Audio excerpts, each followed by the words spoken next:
Hello and welcome to Cricket Buzz Combox. I'm Sayemi Kher. I've got Rohan Gavaskar with me. Rohan, Pakistan 71 for 4 after 10 overs. They lost their way after getting off to a good start. They were 36 for no loss, and from there they've come to 71 for 4. The spin duo of Hasaranga and Tikshana have made things very exciting. Absolutely. I mean, you're right. 45 was when the first wicket fell, and that should worry Pakistan. They lost wickets in cluster, but overall at the halfway stage, I'd still say that Pakistan have the slight edge. But the way the spin twins have bowled for Sri Lanka, you've got to say they've really got them back in the game.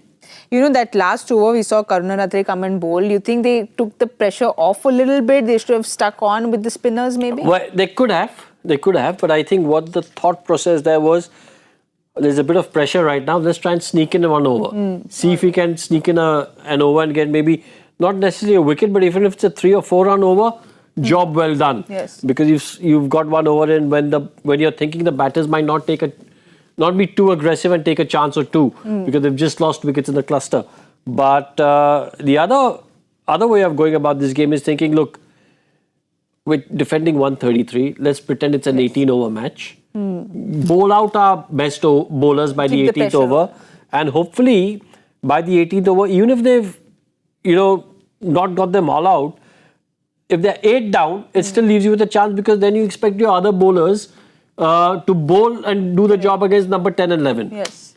Well, we'll have a look at Pakistan's batting, because like you said, those wickets fell in clusters. They started off well. Saib Zafaran was looking very good. Fakhar Zaman was looking good.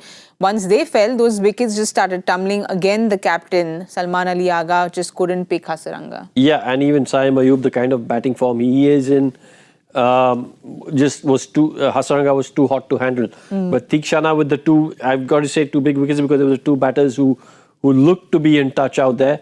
And then Hasaranga coming and 2 overs, 2 wickets, and then doing that celebration, which makes you think, sometimes, why would you want to antagonize the best bowler in the opposition? And fire him up. Yeah, fire him up. Yes. Why would you want to do that? He's obviously, when you saw that celebration, it was like, okay, listen, I've got something to prove over here. Why would you want to do that? It doesn't make sense. And Hasaranga was on fire even in the field, because he got that catch to get rid of. Oh, what a catch.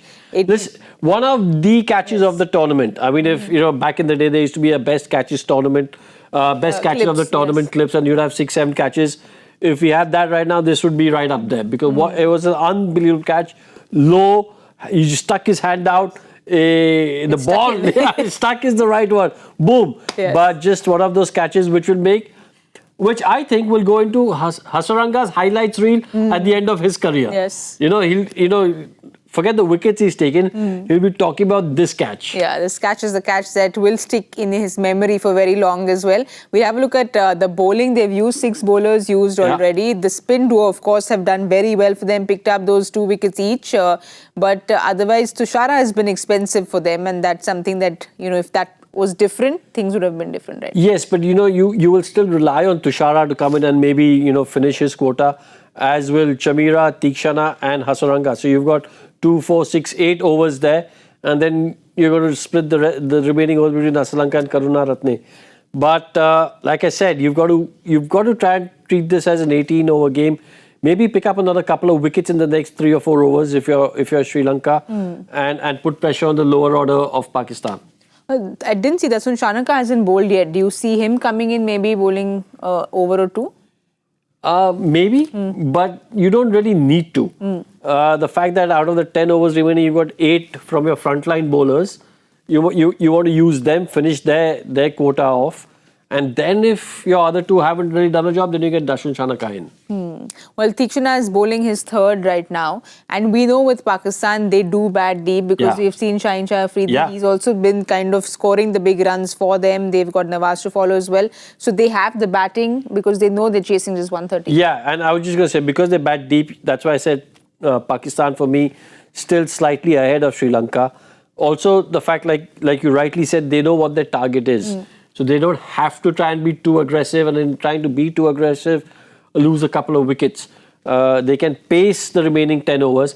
If you break this game up into 2 halves of 10 overs, this innings of 2, after the first 10, they're still ahead of the required run rate.